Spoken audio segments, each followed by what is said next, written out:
mais identificada com Cristo, a centralidade de Cristo e o lugar dos testemunhos da santidade.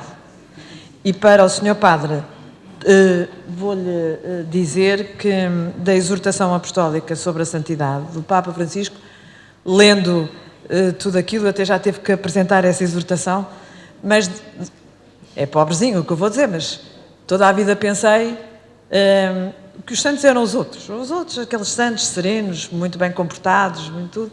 E quando o Papa tem aquela expressão dos santos ao pé da porta, de facto marca bem, com simplicidade, os inúmeros santos que todos nós conhecemos, humildes, de que ninguém vai falar, de que não vão para o altar, não vão para nenhum pedestal, não haverá beatificação nem canonização, mas que santos que eles são.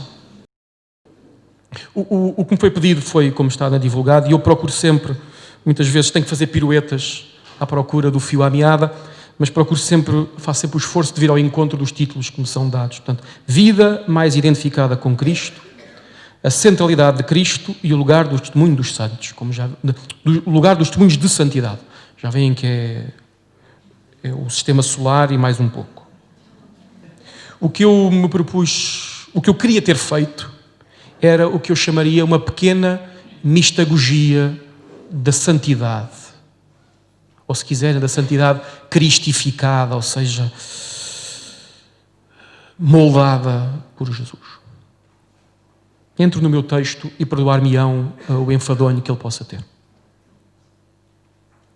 Associar santidade e identificação com Cristo é, desde logo, uma redundância. A primeira, a santidade, é a substantivação da segunda, da identificação com Cristo. A segunda, a identificação com Cristo, é a definição da primeira, a santidade. E apesar disto, voltar ao tema e fazê-lo sobre este ângulo, talvez não seja supérfluo. Desde logo, em primeiro lugar, pela própria questão da santidade em si. Talvez na prática não haja mesmo questão cristã mais decisiva quanto esta. Que santidade para hoje? Aliás, também que santidade para aqui. Porque para além de sermos no tempo, hoje, somos também no espaço, aqui. Responder aos desafios de cada tempo varia no espaço, tal como responder aos desafios de cada espaço varia no tempo. Daí que a questão não seja apenas que santidade para agora, mas seja também que santidade para aqui. Depois, em segundo lugar, pela própria centralidade de Cristo, que não basta afirmar, mas que é preciso também velar e discernir. Vivemos na grata memória de tantos e tão ricos modelos e testemunhos de santidade, o passado e o presente. Vivemos na recorrente urgência de desenhar fisionomias para a santidade aqui e agora, o presente e o futuro. Mas em qualquer tempo ou lugar, a fonte e o horizonte da santidade é Cristo. Daí que para se viver em pleno e até ao fim, o compromisso de ética que inspira este encontro, seja necessário voltar a Cristo. Seja necessário revisitar o estilo de Jesus. Seja necessário cristificar sempre de novo o testemunho de santidade. A ideia de plenitude e de finalização, viver em pleno até ao fim, está com efeito inscrita no discurso de Jesus acerca da santidade. Permita-me o apontamento exegético. Em Mateus 5, 48, ou seja, bem no centro do discurso da montanha, que aliás estrutura a exortação do Papa Francisco, Gaudete et Exsultate, aí Jesus indica: sede perfeitos, como é perfeito o vosso Pai Celeste. Posso estar enganado, mas fico com a impressão de que, com frequência, este apelo de Jesus à perfeição é lido em sentido moral. A perfeição de conduta seria então a chave da santidade. De facto, Jesus, neste passo, estaria a citar a voz de Deus em Levítico, quando aí afirma: sede santos, porque eu sou santo. Perfeição, para o Jesus de Mateus, seria sinónimo, então, de santidade. Começamos a desconfiar desta leitura moralizante quando atendemos à forma como Lucas reinterpreta esta admonição de Jesus. O dito surge aqui, em Lucas, sob forma interpretada. Sede misericordiosos, como o Pai, o vosso Pai, é misericordioso. Aqui, a tradução de santidade passa a ser misericórdia. Mas essa, permitir que diga assim, redução moral da santidade, parece-me definitivamente superada, a mim, discutível, quando atendemos ao termo grego usado pelo próprio Mateus, normalmente traduzido por perfeição.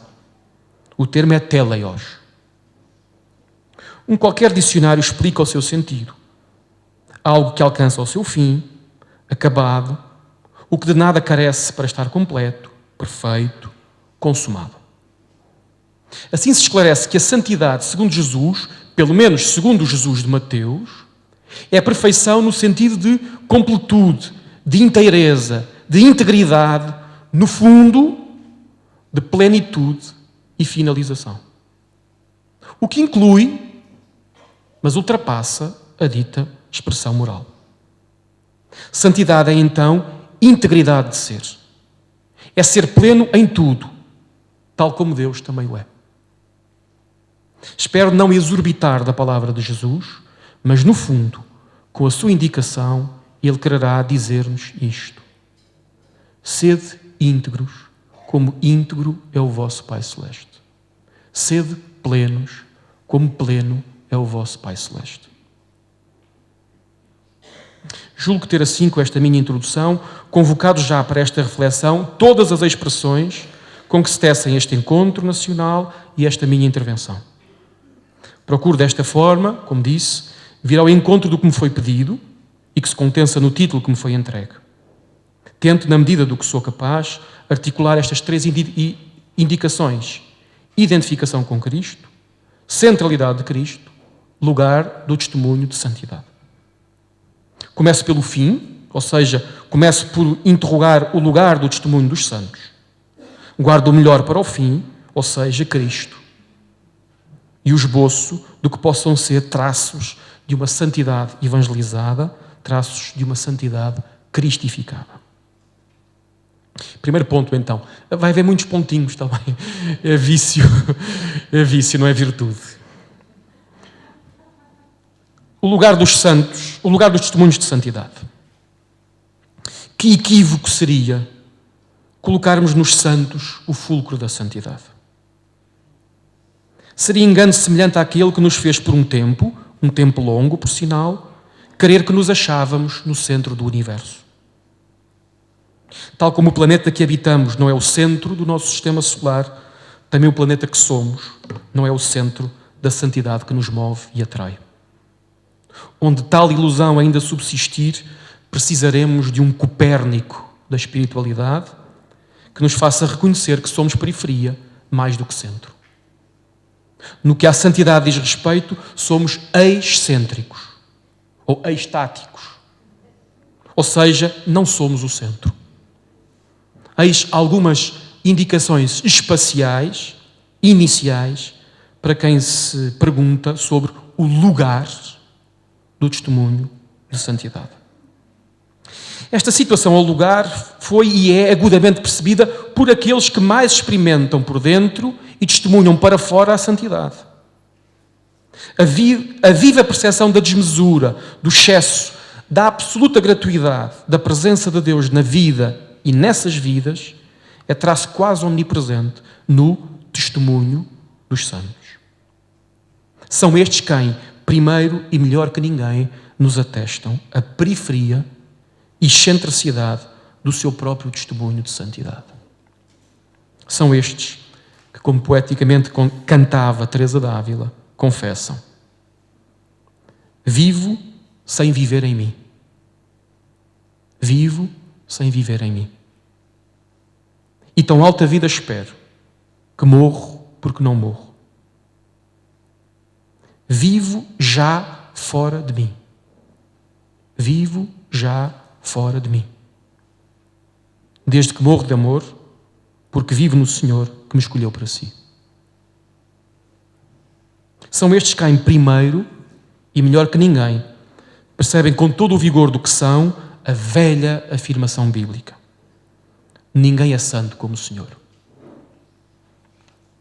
Talvez não haja mesmo forma mais simples de o dizer.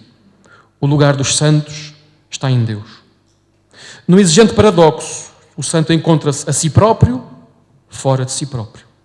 Em Deus e naqueles ou naquilo que medeiam a sua presença. Isto ao ponto de poderem dizer com Paulo, já não sou eu que vivo, mas é Cristo que vive em mim.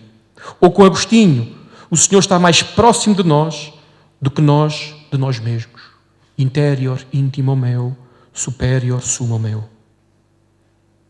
Não ignoro, todavia, que o que se me pede aqui hoje não é tanto que falo do lugar do santo ou dos santos, mas do lugar dos testemunhos de santidade.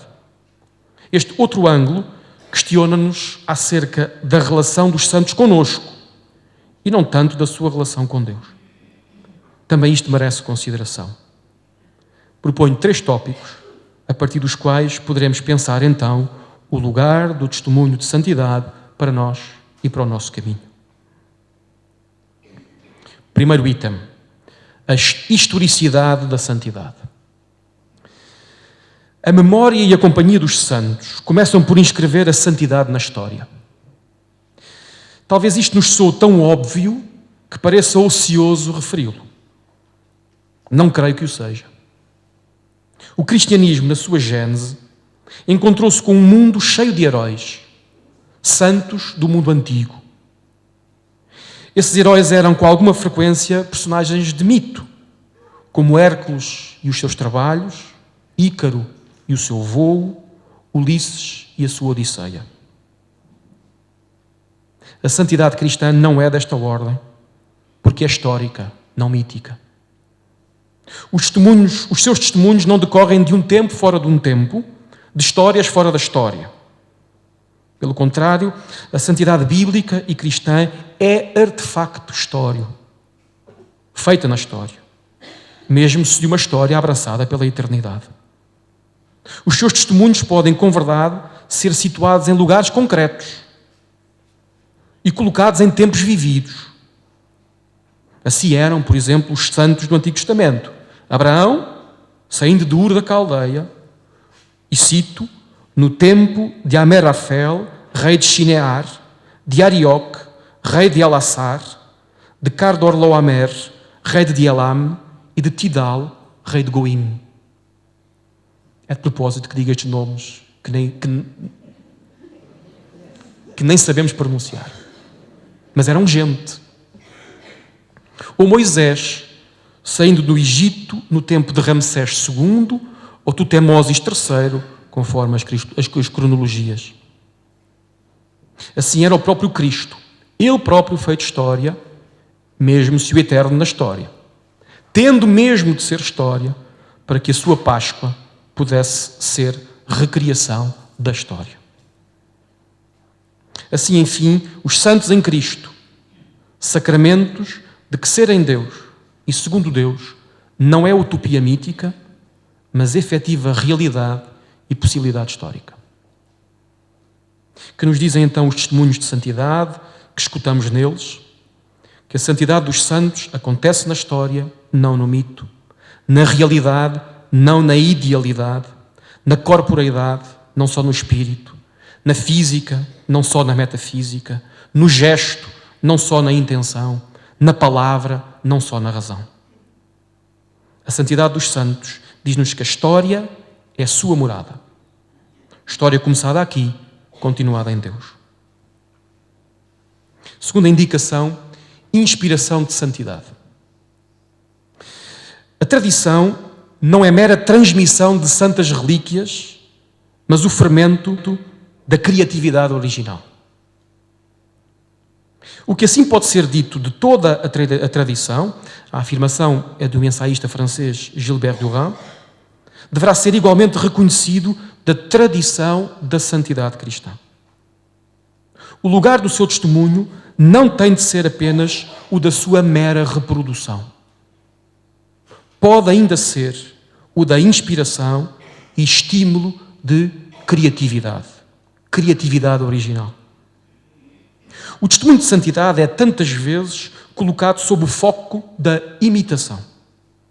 Os santos seriam aqueles bons exemplos do passado que nos caberia imitar. Importa reconhecer que há boas razões para que assim seja. Desde logo, porque nos mais variados domínios da vida aprendemos por mimese. Depois, porque os santos dão rosto a formas comprovadas de vida evangélica. Haverá, pois, alguma plausibilidade para uma interpretação do testemunho dos santos sob este registro da imitação.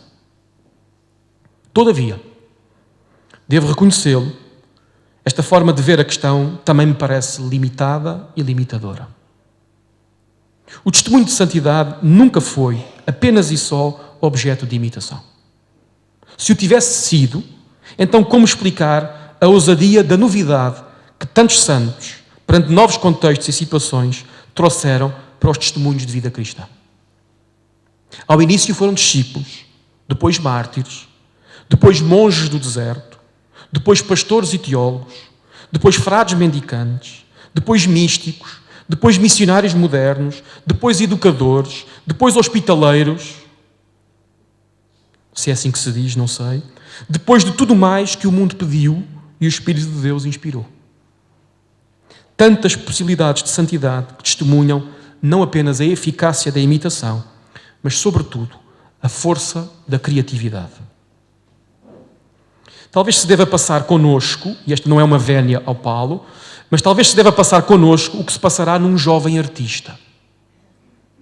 Também pode ser uma vénia ao Paulo. Quando o jovem artista contempla grandes obras de arte, creio que ele não regressa à casa com a firme vontade de as copiar, de as reproduzir.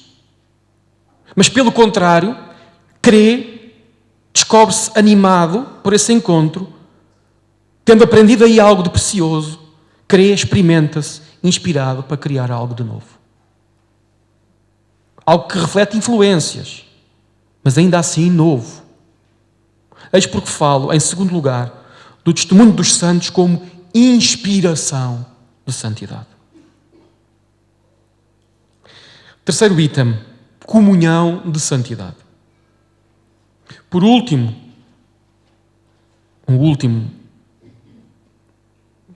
porque sim, porque tem que ser, porque o tempo não deixa mais, o testemunho dos santos diz-nos que não estamos sós. Isto já foi dito muito belamente hoje, já foi dito a partir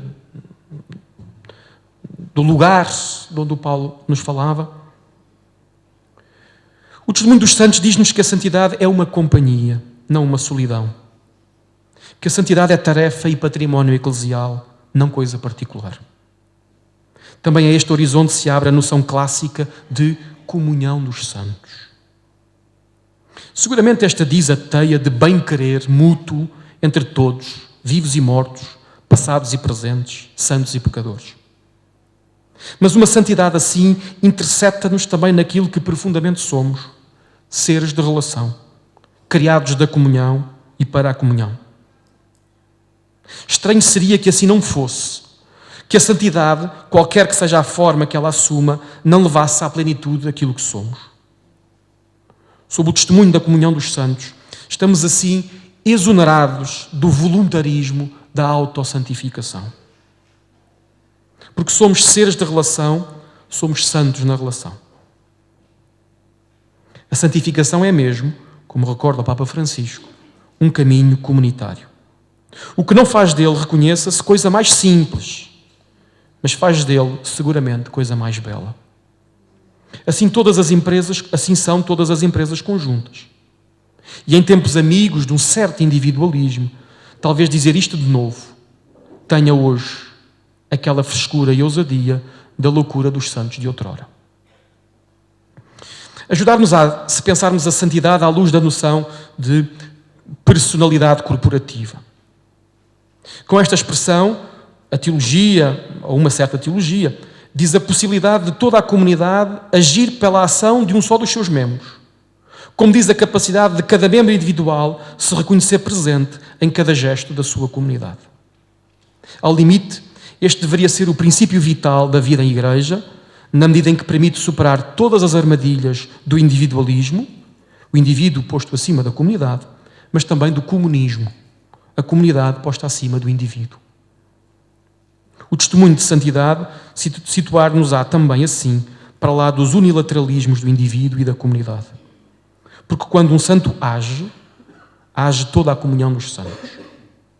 E o que esta comunhão em nada diminui o caminhar de cada um na sua própria estrada de santidade.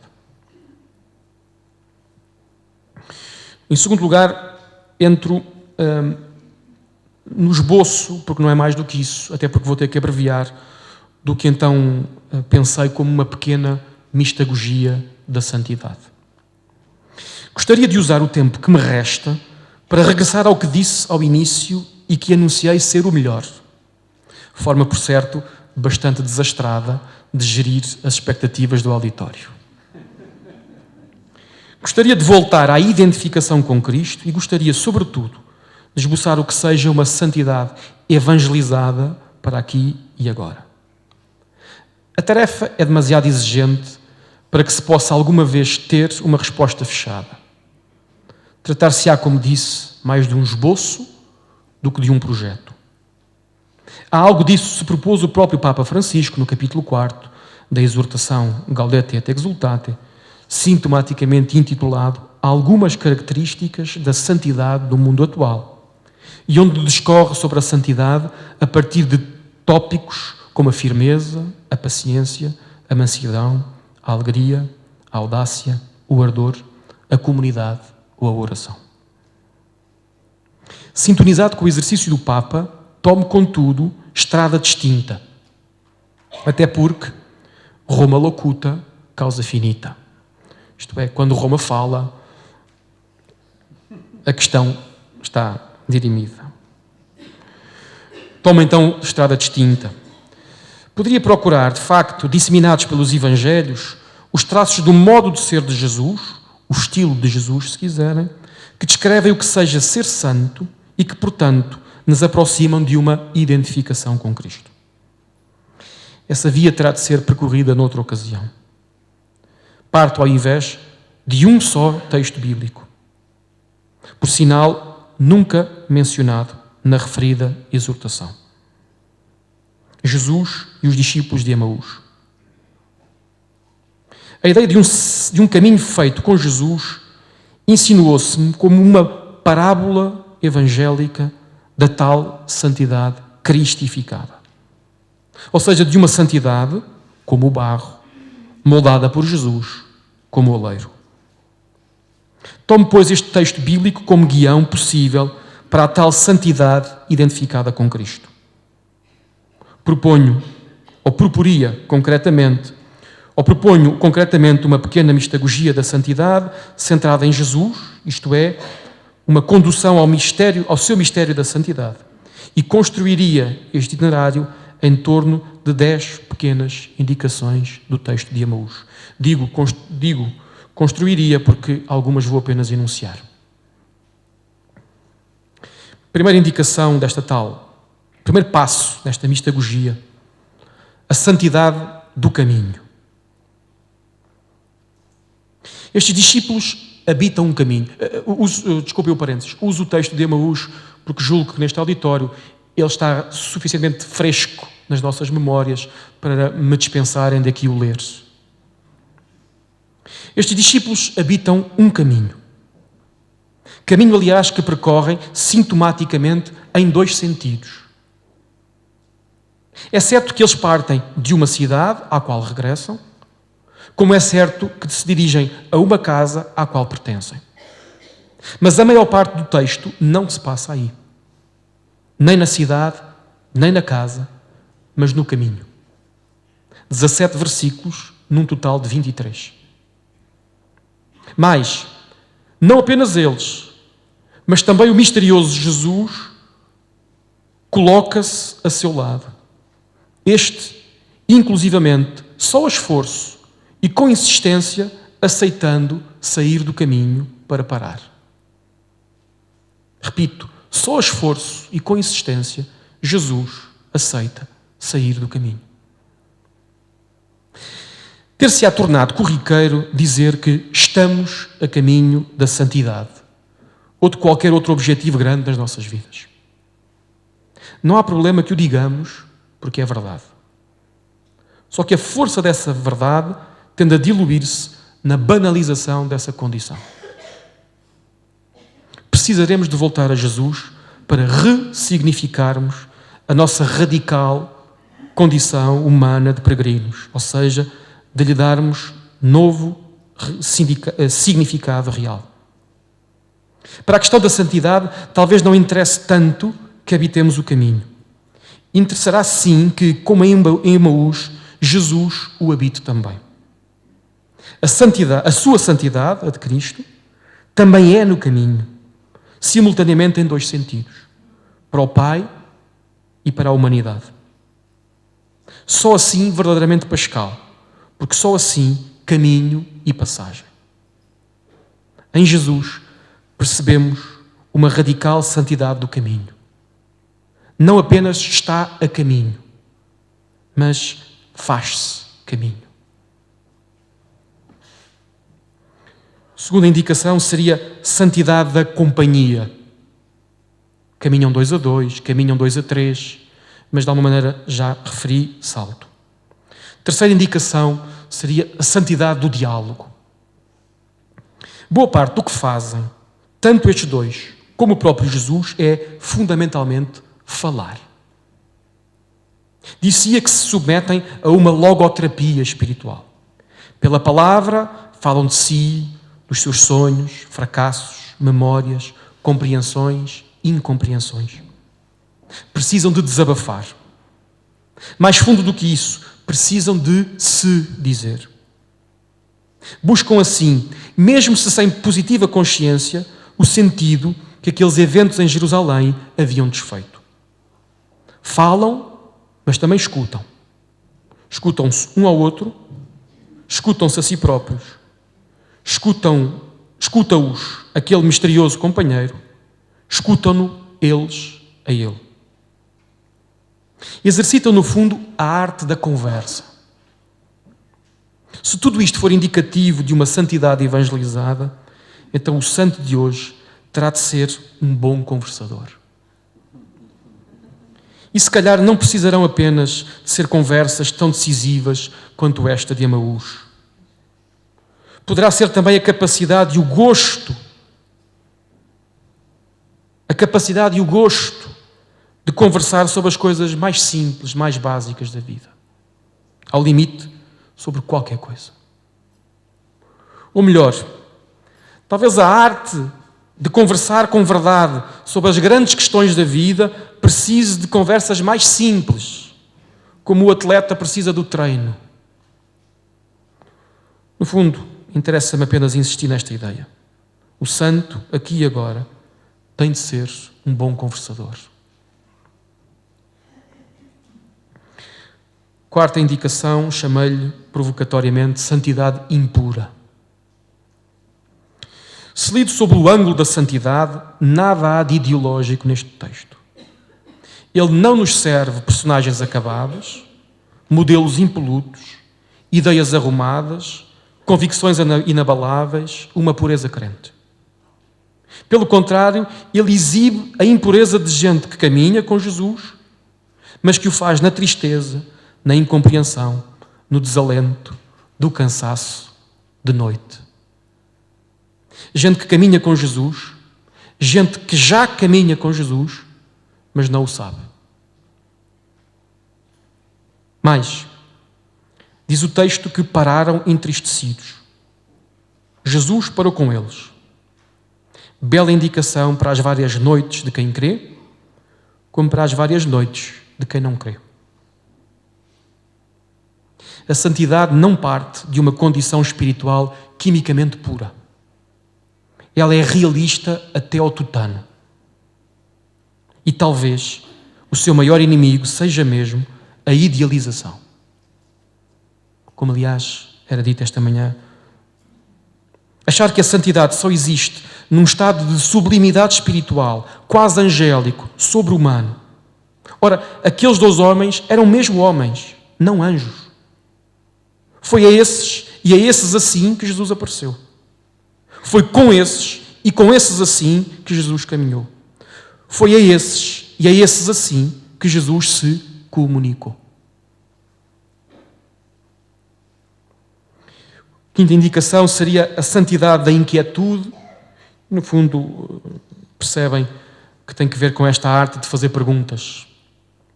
Salto. Sexta indicação, chamei-lhe santidade da leitura. A santidade é uma arte da leitura. O desalento dos discípulos de Emaús tinha na tristeza apenas a sua consequência. O seu desalento tinha antes, no analfabetismo ou na iliteracia da vida, a sua causa. Reparem, não era por falta de informação que eles não tinham visto a Páscoa ou não viam Jesus. Pelo contrário, segundo o texto, eles bem sabiam o que se passara em Jerusalém naqueles dias. Estavam a par, para além disso, dos primeiros ecos do túmulo vazio e mais das primeiras proclamações de que ele, e cito, vivia. Não era falta de informação que lhes faltava, não era informação que lhes faltava, mas sim capacidade de ler.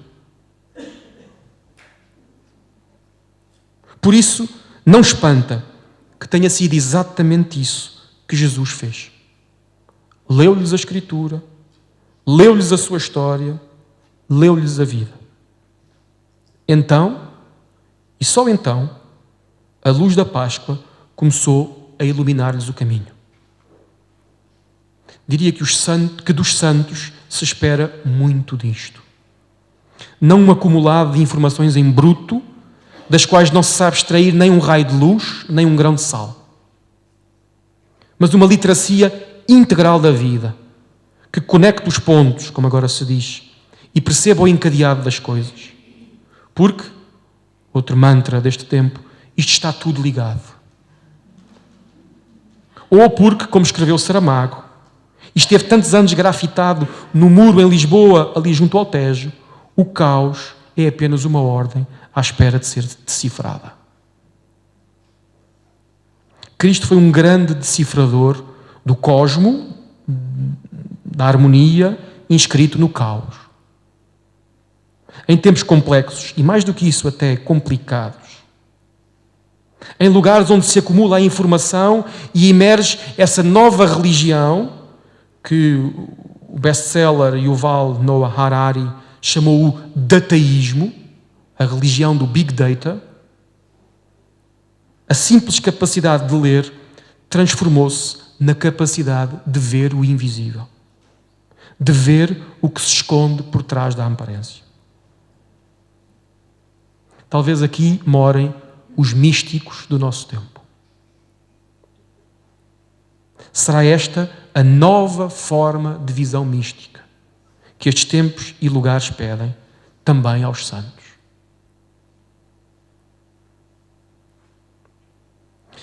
Sétimo ponto, salto também, chamei-lhe a santidade da casa, e tem a ver com esta ficar em casa. A arte também de saber estar em casa.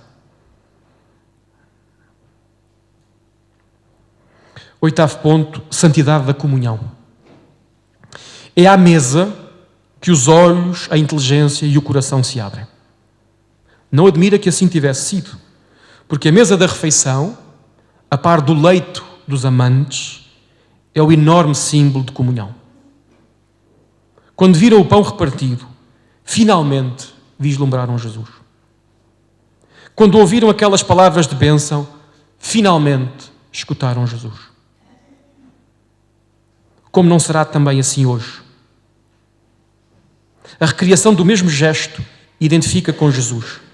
Vida entregue no sacramento e na caridade. A recriação da mesma bênção identifica com Jesus. vida grata a Deus e ao próximo. A comunhão não é aqui apenas um estereótipo religioso. É gesto, palavra e, sobretudo, dom de si à maneira de Jesus. Tudo, no fundo, aquilo que superiormente celebramos na Eucaristia, mas que se estende muito para lá dela. O 9º ponto chama-lhe santidade da paixão, que no fundo tem que ver com este coração que arde. Se quiserem, leiam os apontamentos do Papa Francisco sobre o ardor, enquanto um dos tópicos da tal santidade para o mundo de hoje. 10º e último, santidade política. No desenlace de Emaús, volta-se ao caminho e, mais ainda, volta-se à cidade. A tentação de abandonar a cidade é por demais atendível. Ela é de todos os tempos. Se a cidade é lugar de toda a sedução, ela é também lugar de todo o desencanto. Melhor, porque sedutora, a cidade é mãe de grandes decepções. Por isso, repito, a tentação de abandonar a cidade é recorrente. Aqueles 2 homens haviam deixado a cidade onde tudo o que acreditavam tinha colapsado, onde aquele que amavam tinha sido morto. Tinham justificado as razões para a desprezar. Não poderia ser de outra forma. Mas, surpreendentemente, não é este o desenlace de Emaús. Pelo contrário, tudo termina no regresso à cidade, no regresso à polis. A santidade de Emaús é, assim, uma santidade política. Ela não ignora a tentação de desistir da cidade, de lhe voltar costas e refugiar-se no pequeno mundo de Emaús. O texto conhece este desencanto para com a cidade, mas não se verga a ele. A santidade também tem de ser pública. Também tem de percorrer a praça central, numa verdadeira empatia para com ela. Emaús diz-nos que é preciso voltar à cidade, não apenas para encontrar os irmãos, mas, sobretudo, ou também, para redescobrir o próprio ressuscitado. Termino. Sobre a santidade já terei dito demais, tendo competência de menos. E, ao mesmo tempo, terei dito de menos, porque nenhum discurso, muito menos o meu, o poderá jamais conter. A poderá jamais conter. Para lá do que a santidade possa ser ou significar, importará verdadeiramente apenas uma coisa: a sua proximidade. Aquilo que o Papa Francisco, com a força das suas metáforas, chamou a classe média da santidade, ou os santos ao pé da porta. Ou então, mais ao pé da nossa porta. Aquilo que a já aludida Sofia de Melbrenner, num seu brevíssimo conto, descreveu de forma inultrapassável. E cito: a poesia é oferecida a cada pessoa uma só vez e o efeito da negação é irreversível. O amor é oferecido raramente e aquele que o nega, algumas vezes, depois não o encontra mais. Mas a santidade é oferecida a cada pessoa de novo, cada dia. E por isso aqueles que renunciam à santidade são obrigados a repetir a negação todos os dias. Fim de citação. Espero que no momento de me calar, pelo menos isto tenha conseguido dizer. Esta santidade cristificada de Jesus, esta santidade oferecida cada dia, não é outra coisa senão Ele próprio, Jesus, disfarçadamente a caminho conosco. Muito obrigado pela vossa atenção.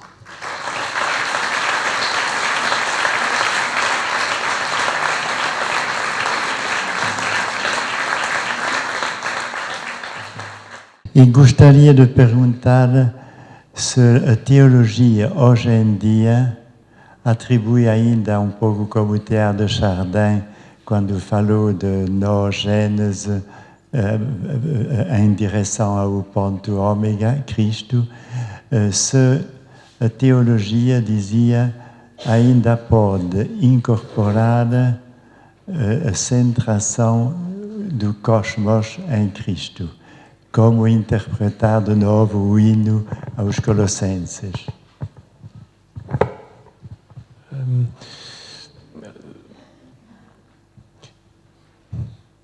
Se me pergunta pela teologia, como saberá melhor do que eu, a teologia é muita coisa.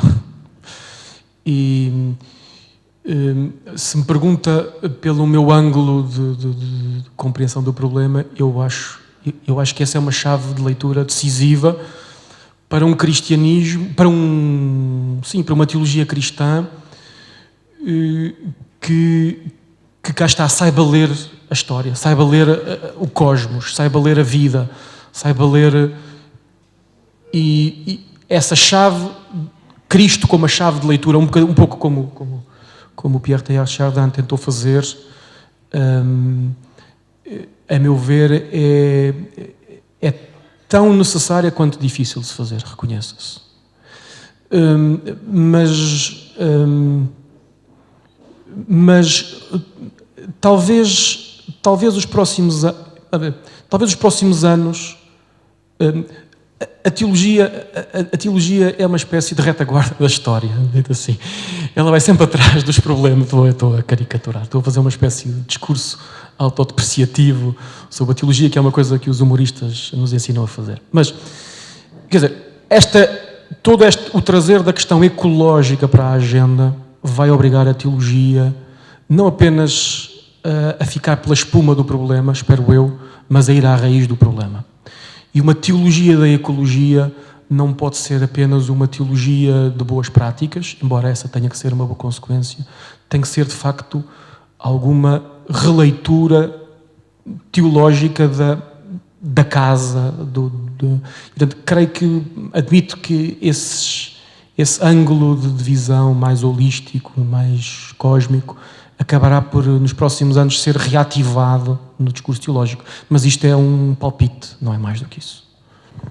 É uma pergunta muito breve, para além de reconhecer uma imensa criatividade na forma como nos falou de santidade. Eu queria que se detivesse um bocadinho no número 10, que é a santidade, é o regresso à polis, e a santidade é pública. E a seguir também disse, nenhum discurso poderá conter a santidade. Eu queria que elaborasse um bocadinho mais neste ponto, porque é um ponto muito interessante. O que é que somos nós?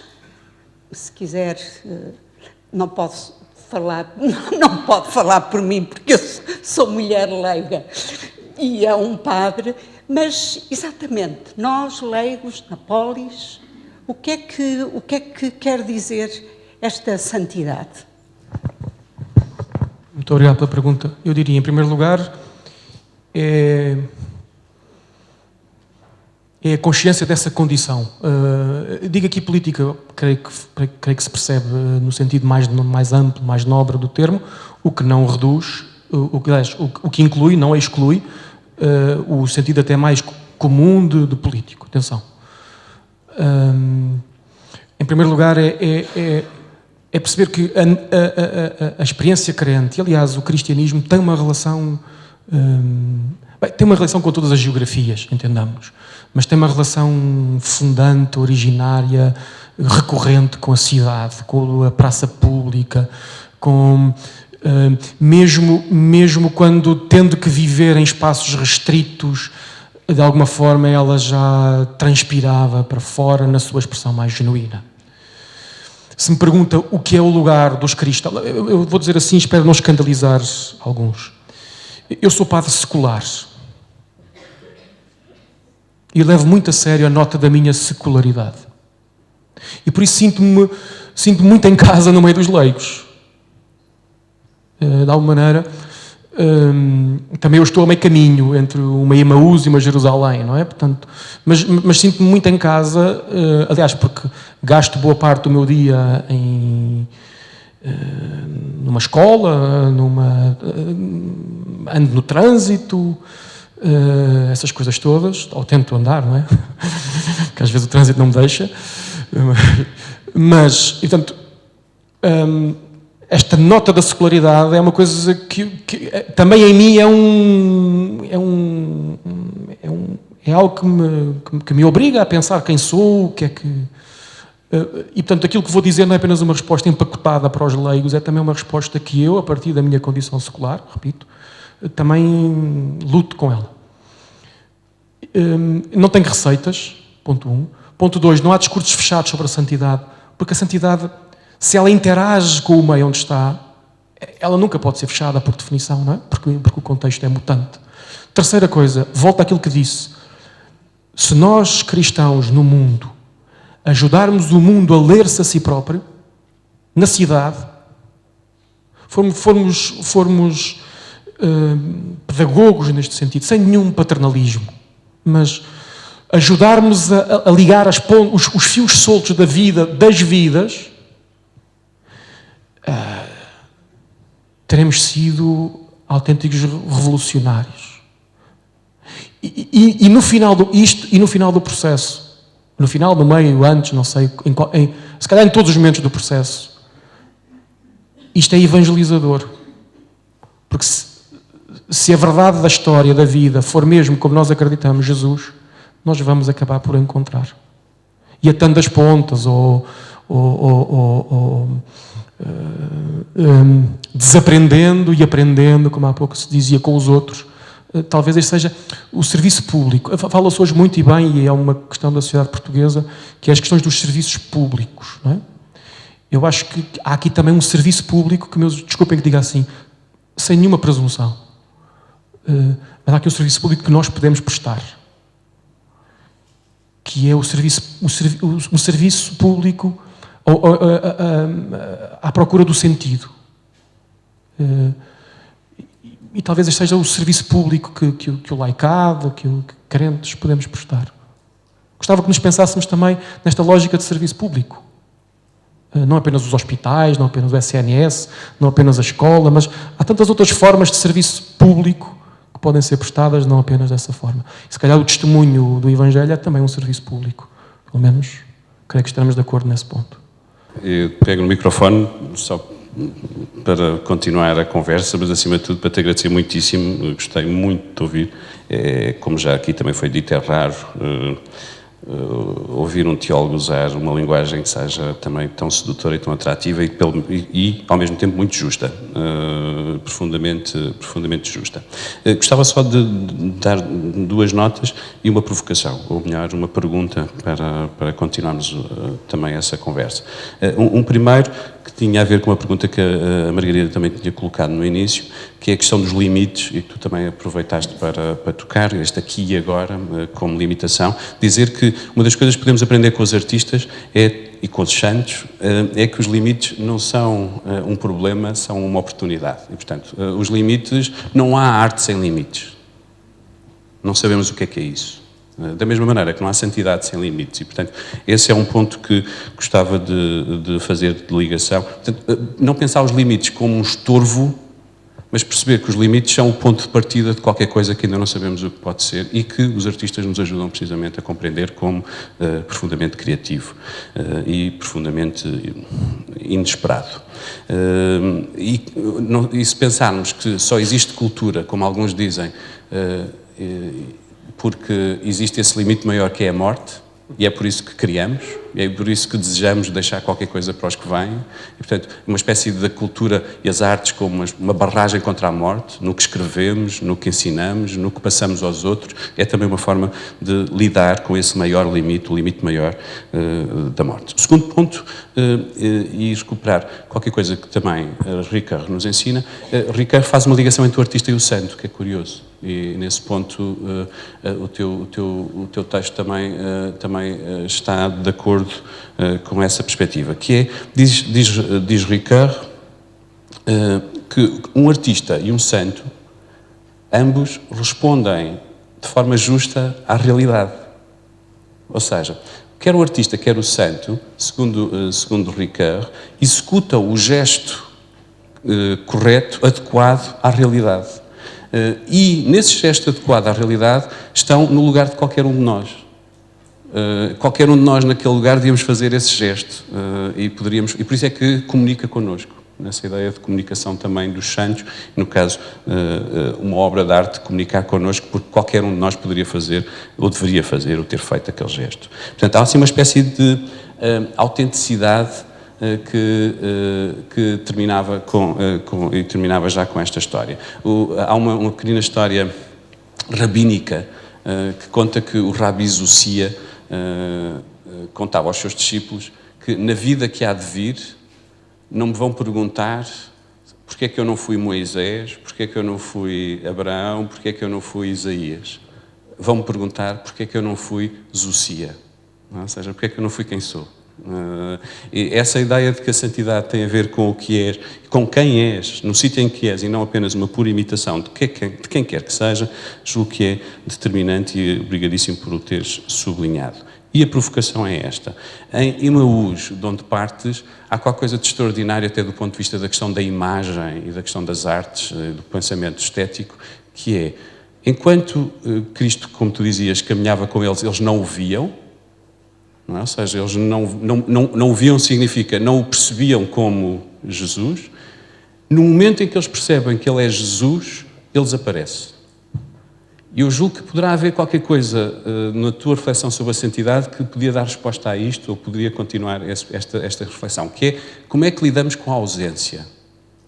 Eu julgo que uma das questões maiores que me interessa na relação com a arte, e que também podemos encontrar nesta experiência religiosa, é como é que lidamos com a ausência? Significa já não apenas com o que a obra é, mas com o que, para onde ela nos transporta. Já não apenas a presença da obra, mas o que é que ela deixa em nós e que consequências é que deixa em nós. E no caso desta relação com o texto de Emaús, no momento em que eles veem Jesus, deixam de o ver.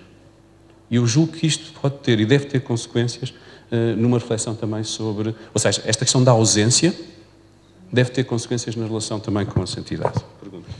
Sim, o tema da ausência é muito interessante. Existe um bom teólogo de Boston, relativamente novo ainda, chamado Brian Robinett, que tem um livro chamado Grammars of Resurrection, que é exatamente leu o cristianismo todo a partir da categoria da ausência. É interessante. Vamos lá ver. Concordo contigo, o facto de Jesus desaparecer é de facto um passo importante na história. Em primeiro lugar, diria, talvez seja um passo anti-idolátrico, por um lado. Associaria, talvez, agora estou a pensar acima do joelho, mas até à ideia de um outro paralelo, no sentido lato. Jesus e Madalena, aquela ideia do não me toques, que é uma tradução, às vezes, um bocadinho... não me detenhas, não me agarres, quase não me segures, não me prendas. Não é? Pronto, por um lado, há uma dimensão quase anti-idolátrica, até em termos propriamente estritamente teológicos, quer dizer, a ressurreição é isto, mas ao mesmo tempo é muito mais do que isto, portanto há aqui perde uma espécie de espiritualidade do êxodo, ou se quiserem, uma espiritualidade propriamente pascal, esta ideia do passo, como diz Paulo, ex fide in fide, da fé para a fé, uma espécie de uma circularidade interminável. Este aqui é o caminho do cristão, da fé para a fé, da fé para a fé, da fé para a fé. Depois, diria que, ou acrescentaria isto, que é, ao mesmo tempo, há a presença transformada. Também, o desaparecimento é real ou é aparente? A ausência é real ou é aparente? Há aqui uma tensão, porque por um lado desaparece, por outro lado não desaparece. Não nos ardia cá dentro do coração, o pão partido, a comunidade que reencontrada. Ou seja, há aqui um jogo entre anti-idolátrico, de alguma maneira, da amplificação da possibilidade da presença, diria assim. Só para terminar, porque admito que estamos em cima do... A ideia do limite, eu gosto muito, quer dizer, eu luto com a ideia do limite, devo dizer. Não sou provavelmente assim tão fã do limite. Os meus alunos às vezes pegam-se comigo porque eu sou um bocadinho avesso a definições. E no outro dia li uma coisa de um teólogo da liturgia que falava exatamente, distinguia o definir, o jogo é entre uma inteligência conceptual e uma inteligência simbólica. A inteligência conceptual desenha um círculo, a inteligência simbólica desenha uma auréola. E eu acho às vezes acho mais interessante desenhar a auréola do que desenhar o limite. Agora, podemos conversar, a auréola também é uma forma de limite. O que eu dizia é, mas eu concordo, se estiveres de acordo comigo, concordamos em tudo, os dois, que é, existe um limite, mas o limite não é estático. Dou um exemplo pragmático. Qual é o limite da resistência humana para correr a maratona? O limite da resistência humana para correr uma maratona. Até há pouco tempo era 2 horas e qualquer coisa. Há um mês e tal, esta parte baixou das 2 horas. Qual é o limite? Quem sabe onde é que está o limite? No fundo, a cultura humana é o empurrar o limite. Aí às vezes cai-se no abismo, cá está, quando se empurra o limite.